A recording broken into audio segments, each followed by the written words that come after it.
Umpamaan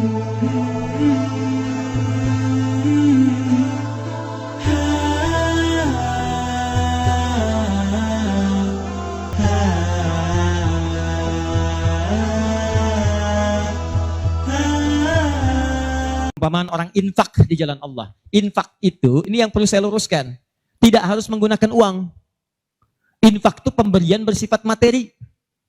Makanan itu infak. Pakaian itu infak. Buah-buahan itu infak. Silahkan berbagi. Walaupun nggak ada uang, bisa kita gunakan dengan yang lain. Cek, kalau antum main ke Auckland, ke New Zealand.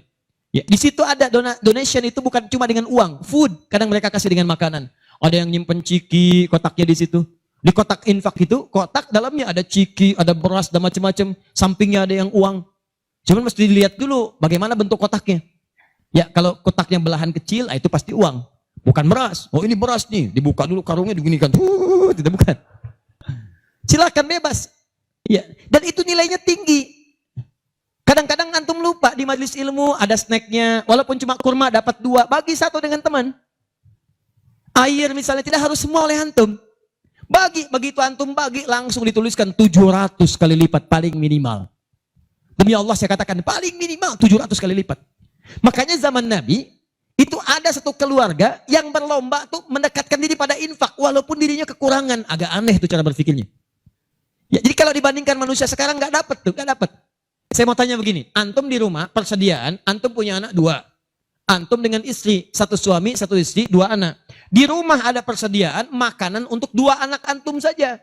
Antum aja nggak makan malam itu, cuma ada anak 2. Untuk mereka, kalau nggak makan, mereka bisa nahan lapar semalaman. Tiba-tiba antum ditawarkan oleh seseorang, ada tamu nih, mau nggak dijamu di rumah? Bisa nggak?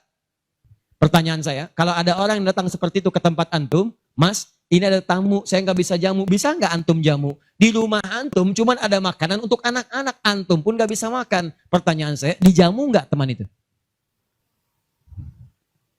Kenapa diam? Hai ahli surga, kenapa diam? Lihat cara berpikirnya. Kalau cara berpikir kita hanya ke makanan saja, maka kita katakan, Ustadz, anak saya aja dapatnya makanan seperti itu, kami pun nggak makan. Bagaimana bisa diberikan pada tamu? Tapi cara berpikir Tolhah dan keluarganya agak beda. Begitu Nabi katakan ada tamu, kita datang langsung angkat tangan. Duluan ngangkat, padahal yang lain banyak yang punya banyak makanan. Tapi cara berpikirnya, kapan lagi saya dapat 700 lebih? Kapan lagi saya dapat diangkat langsung tangannya? Ya Rasulullah saya. Sebelum yang lain ngangkat, angkat tangannya. Maka diantar kemudian ke rumahnya. Sampai di rumah, istrinya dikatakan, duhai sayang, ada titipan Rasulullah. Bahasanya bukan ada tamu, ada titipan Rasulullah. Allahu Akbar. Ada titipan Rasulullah. Maka istrinya langsung membaca, saya paham. Saya bertugas menidurkan anak-anak dulu, tidurkan. Yang suaminya menyiapkan makanan. Begitu sudah jadi kata suaminya kepada tamu tadi, Anda silahkan makan di sini, saya temani dulu istri saya. Gak enak rasanya, meninggalkan sendirian. Begitu temannya makan, dia berpura-pura makan di bilik yang lain. Membunyikan bunyi-bunyi seakan-akan makan. Begitu sudah kenyang, tanpa mukaddimah yang lain langsung pamit. Terima kasih sudah menjamu saya, semoga Allah berikan pahala. Pamit malam itu juga. Begitu selesai pamit, subuh-subuhnya datang menghadap pada Rasulullah pagi-pagi. Apa yang terjadi? Turun ayat Quran surah 59 ayat 9 sampai 10 itu. Walladzina tabawwa'ud dar sampai ke kalimat wa yu'thiruna ala anfusihim walau kana bihim khasasah. Tuh cara berpikirnya. Jadi kalau antum melihat peluang seperti ini enak teman-teman sekalian, banyak sekali. Tidak harus uang, pakaian, makanan macam-macam. Jadi kalau antum beli buah tuh, antum beli 5. Di rumah ada 3 orang. Berarti antum mesti sadar Allah titipkan yang 2 lagi untuk peluang infak antum. Bukan untuk antum habiskan semua. Kok bisa orangnya cuma 3, beli mangga 5. Siapa yang menggerakkan antum untuk beli 5 mangga? Orang cuma 3. Berarti yang 2 lagi, itu Allah gerakkan untuk mendapatkan pahala. Ada peluang di situ.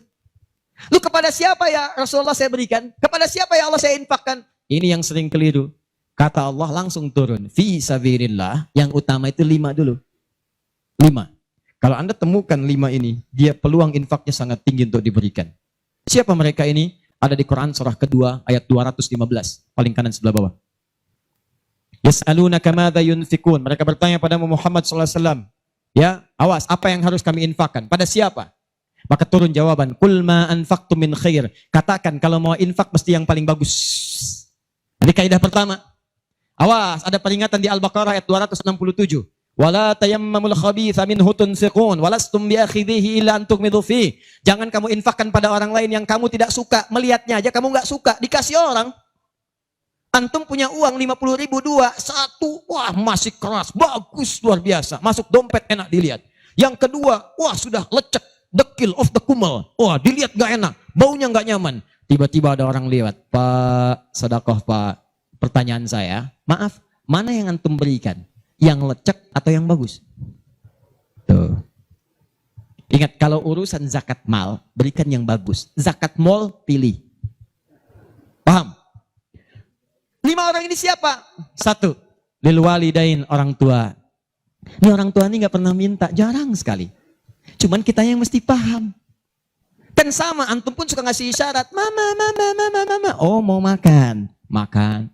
Mama, mama, mama, mama. Boneka, boneka. Antum setelah dewasa mesti paham. Kadang-kadang orang tua tuh gak minta. Gak pengen nyusahin anaknya. Padahal orang tua udah susah. Melahirkan susah, mengandung juga susah, merawat susah, menyusui susah. Sudah dewasa pun antum masih susahin juga. Kapan antum berbaktinya?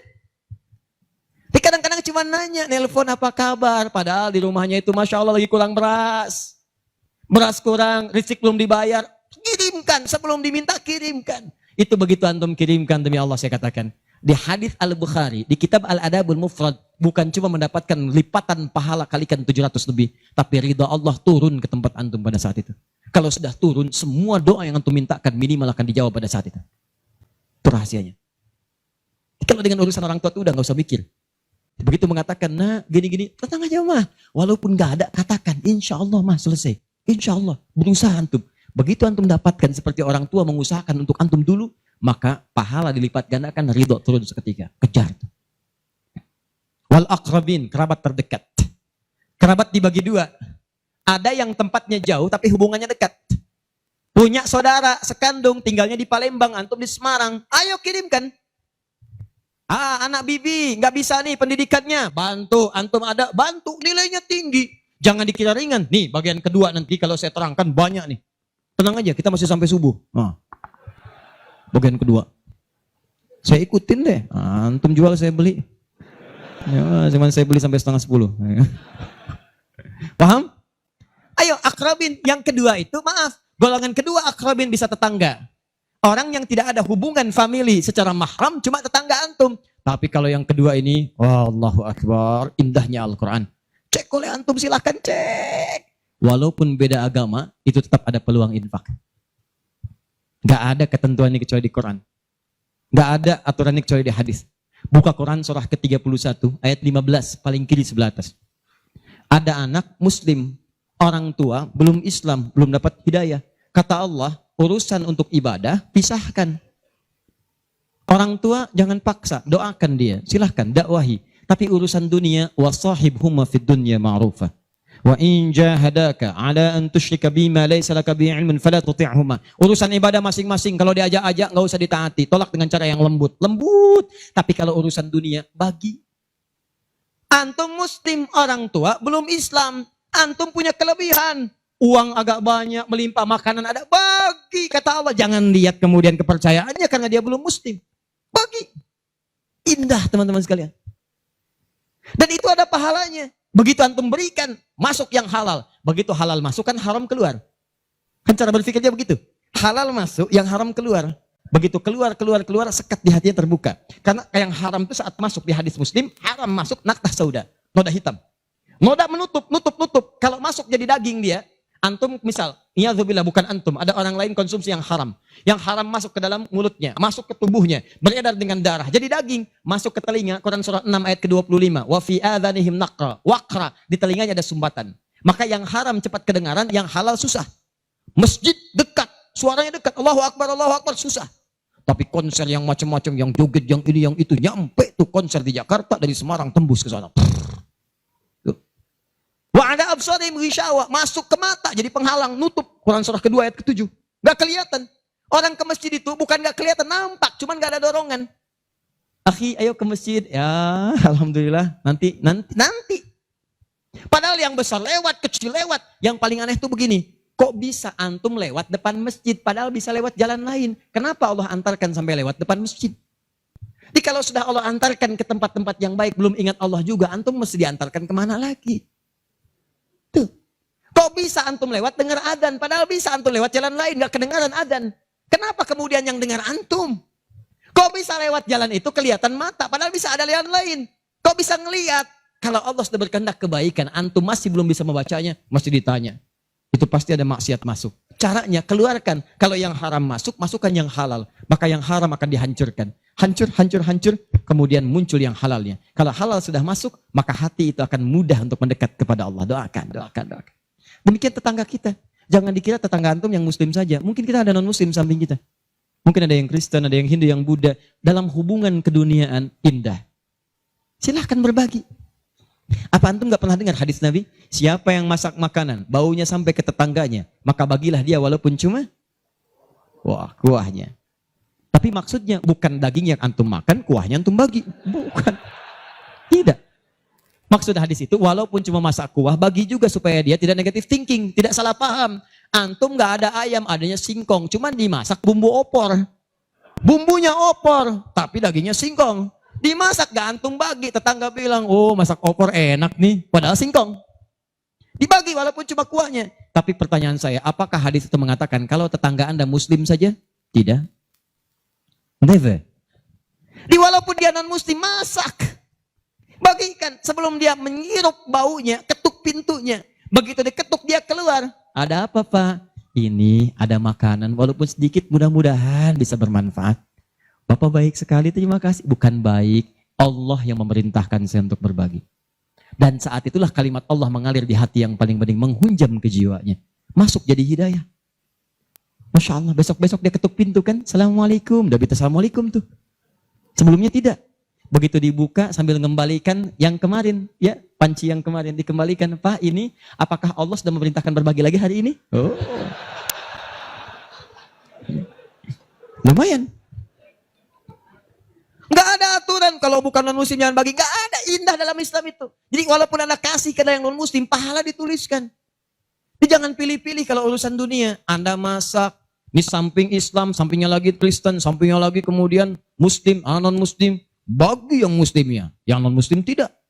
Begitu dia ngelihat kelewatan dipanggil Anda, Pak, kayaknya enak makanannya ya. Memang enak Bu, cuman sayang ibu kafir. Oh, nggak begitu, nggak ada. Jadi bagi teman-teman, silahkan. Dan pahalanya ada, indah. Cuman di kita tuh, coba lihat aturan antum bang aja deh, kita fikirnya kumpulin lagi. Bab tumbuhan, sekarang kan lagi musim rambutan ya.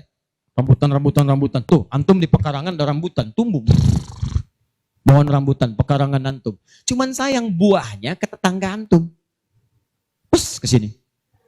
Maka dalam kaidah fikih disebutkan hakun mushtarak. Ini hak bersama antara antum dengan tetangga. Kenapa? Karena antum keluar rumah kelihatan cuman pohonnya. Dia keluar rumah kelihatan buahnya. Dan yang paling menarik, dia udah lihat buah, daunnya jatuh ke bawah. Dan kadang buah jatuh ke sini, membuat dia kesulitan. Awas, jangan sampai dia cuma ketiban sampahnya saja, antum kedapatan buahnya. Naik ke pohon rambutan, nggak boleh. Apa yang harus antum lakukan? Datangi dia, ketuk rumahnya. Sampaikan, Pak, maaf saya cuma mau ngasih tahu, itu ada pohon rambutan. Iya, saya juga tahu, punya bapak kan? Bukan, itu memang pohon saya, cuma buahnya merambat ke tempat bapak. Terus, itu hak kita bersama. Bapak nggak usah minta, begitu inginkan ambil aja, silahkan dapatkan. Aturan dari mana itu? Ini Rasul saya yang mengajari, Nabi Muhammad SAW. Bapak keluar lihat buahnya, saya keluar cuma lihat pohonnya. Kalau bapak pengen ambil aja. Wah hebatnya Islam, terima kasih Pak. Insya Allah, udah insya Allah tuh. Ya. Nanti saya ambil, udah pergi tuh, ambilin dan kita senang lihatnya. Begitu diambil pahala. Setiap satu buah 700 pahala. Setiap satu buah, 700. Masya Allah, luar biasa. Dan dia kan gak paham fikih, belum masuk Islam. Besoknya ayam antum main ke tempat dia, ayam. Dia kira hukum ayam sama dengan rambutan. Nabinya umat Islam baik banget, kemarin ngirim rambutan, sekarang ayam. Pokoknya. Mungkin ayam itu akan menggendong antum ke surga. Ya? Infak tuh. Nah, pertanyaan saya, antum punya agenda berapa untuk infak tuh? Coba lihat, kadang-kadang kan ada anak yatim samping, Gak usah terpikir banyak uang, pakaian, buka ya, buka tuh pakaian antum, masuk ke kamar, buka. Begitu dibuka, berapa banyak koleksi pakaian antum? Coba cuma pesen aja, cuma pesen satu aja. Mohon maaf ya, maaf sekali, jangan sampai ada pakaian, walaupun sehelai itu, yang belum pernah dipakai ibadah. Usahakan setiap yang kita gunakan jadi saksi di akhirat bahwa dia pernah dipakai ibadah, karena semua akan bicara. Tuh lihat kaos, bagian dalam, celana, bagian luar, cek lagi semua. Dan kalau sudah itu antum pakai, ada yang lain gak kepake, bukan gak kepake. Boleh jadi itu dititipkan oleh Allah kepada antum untuk menjadi pahala antum dengan itu.